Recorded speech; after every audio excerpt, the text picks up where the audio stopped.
All right. Welcome back, guys. Here's the deal. We've talked about why remote hiring is the cheat code. We've nailed down how to define your dream role, and we've even gone through how to score talent like a pro. But listen, none of that matters if you blow it in the interview. Like, you don't rise to the level of your hiring goals. You fall to the level of your interviews. And if you get this part wrong, I don't care how great the resume looked, you just wasted weeks, sometimes months, and a whole lot of money. This session is going to make sure you never waste time or cash on the wrong hire again. Let me give you perspective. A bad hire doesn't just cost their salary, it costs you time, retraining, rehiring, doing their work when they drop the ball. It costs team morale. Your A players lose confidence in leadership, and it costs opportunity because while you're fixing mistakes, your competition is scaling. I've seen founders lose 6 months because they kept someone they knew wasn't right, hoping they'd improve. Spoiler alert, they didn't.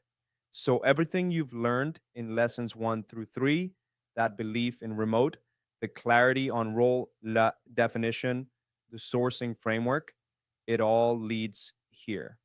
This is the filter that protects your ROI. Here's the framework. It's simple but deadly effective. 3 filters: skills, character, culture, fit.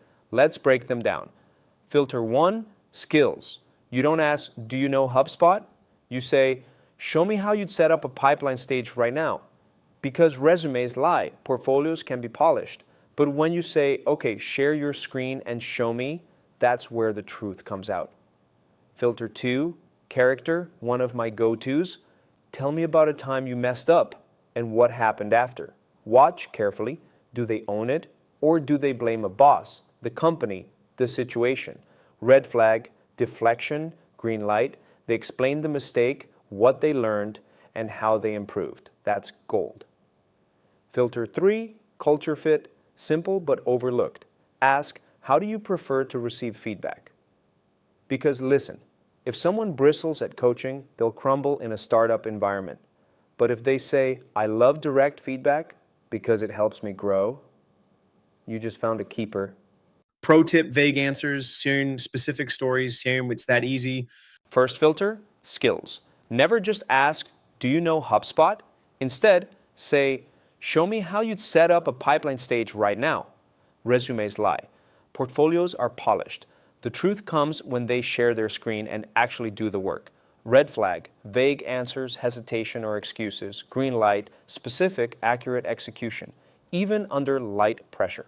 Second filter: character. And honestly, this is the one that makes or breaks people long term. Because here's the truth: skills can be taught, culture can be shaped, but character, that's in their DNA. So, what are we really asking when we test character? We're asking, can this person handle adversity? Can they own mistakes? Can they grow without hand-holding? Now, here's my go-to starter. Tell me about a time you messed up and what happened after. And here's where it gets fun. Listen closely, because their answer tells you everything. Some red flags would be they dodge responsibility, they point fingers. My boss didn't tell me, the client was difficult, the system failed. They give vague stories that feel rehearsed. So the green lights. They own the failure, they explain the lesson, they show how they corrected it and avoided repeating it. That right there is accountability. And accountability compounds over time. Now let me give you a few more powerful character checks. Tell me about a time you got tough feedback. What did you do with it? What's the hardest professional decision you've ever had to make? Can you share a situation where things didn't go as planned and how you adjusted? And one of my personal favorites, what's the last situation where you had to solve a problem without enough resources? Because startups, remote companies, they're scrappy by nature. You want people who lean in, not people who freeze when the plan goes sideways. Third filter: culture fit. And this one right here, it's the silent killer when you get it wrong. Because think about it, skills might get the job done short term, but if someone doesn't align with your values, they'll slowly poison the team. You'll spend more energy managing conflict than moving the business forward. So how do you test culture fit? You don't just ask generic stuff like, are you a team player? Everyone's going to say yes to that. What you do is build your questions directly around your company's core values. If one of your values is ownership, you ask, tell me about a time you took responsibility for something that technically wasn't your job. If one of your values is growth, you ask, what's the last skill you learned outside of work and why? If one of your values is teamwork, you ask, tell me about a time you disagreed with your manager or a teammate. How did you handle it? Now, here's the magic. They can't fake it. When the question ties to your values, you see instantly whether they're aligned or if they're just nodding along. Here's what to look for. Some red flags are they get defensive when you ask about feedback. They can't recall specific examples. They show rigidity. This is just how I am. So the green lights, they light up when talking about learning or growth. They give specific stories that show they've lived your values before. They ask you questions about your culture, which means they care about fit too. Here is a quick story that happened to me. I once had a candidate who looked perfect on paper for a remote leadership role. Smart, experienced, nailed the skill test, but when I asked about culture, specifically our value of ownership, and I said, tell me about a time you took responsibility outside your role, they froze. After some fumbling, they said, well, I don't really do things outside my defined responsibilities. I believe that's management's job. That was it? No hire. Because in my company, ownership isn't optional. A week later, I interviewed someone else, less experience on paper, but when I asked the same question, they lit up with a story about how they jumped in to save a project at their last company, even though it wasn't in their job description. That's the person who fits my culture. That's the one who got the offer.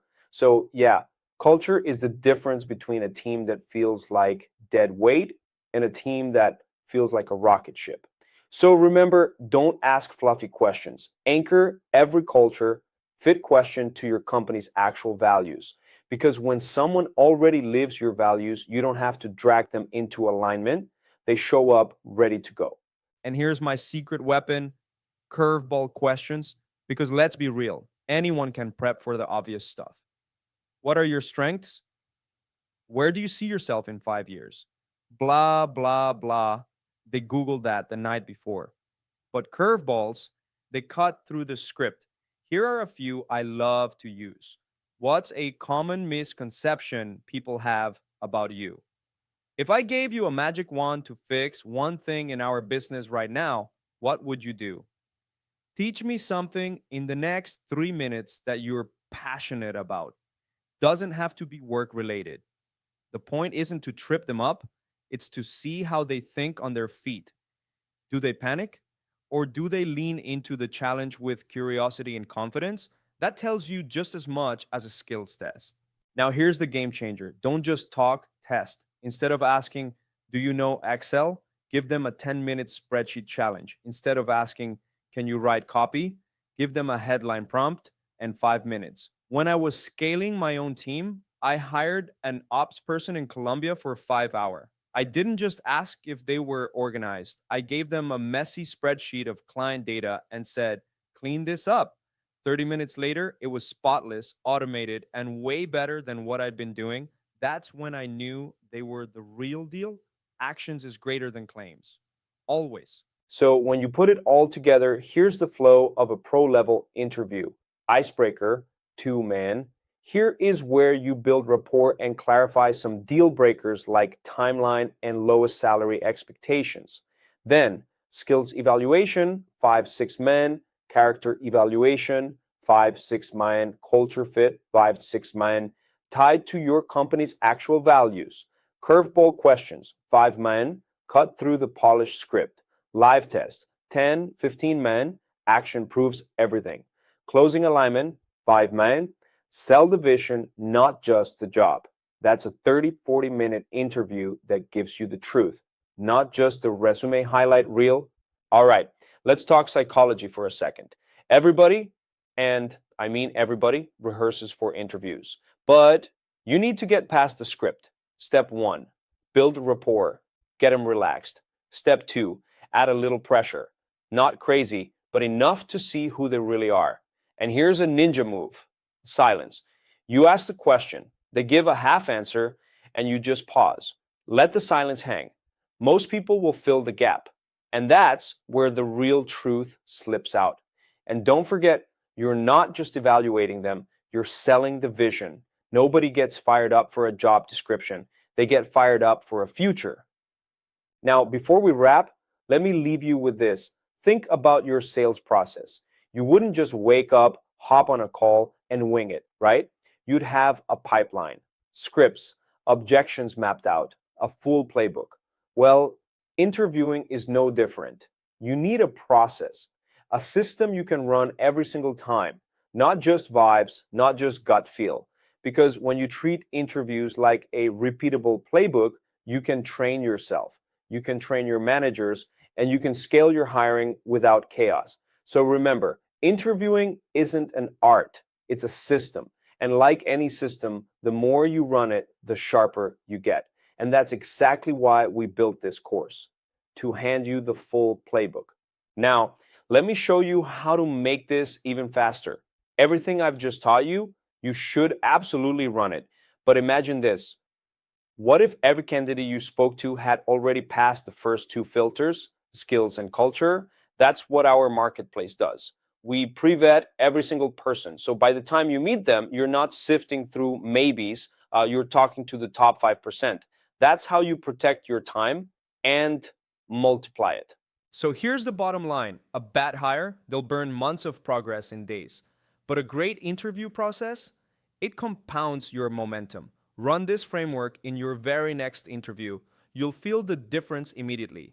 And if you want to go even faster, let our marketplace do the first 2 filters for you, so you only spend time on the best of the best. Now, in the next lesson, we're going to cover something I love: the remote vetting gauntlet. I'll show you how to take 200 applicants and slice it down to your top 5 in under an hour. That one's a game changer. So don't miss it. I'll see you there.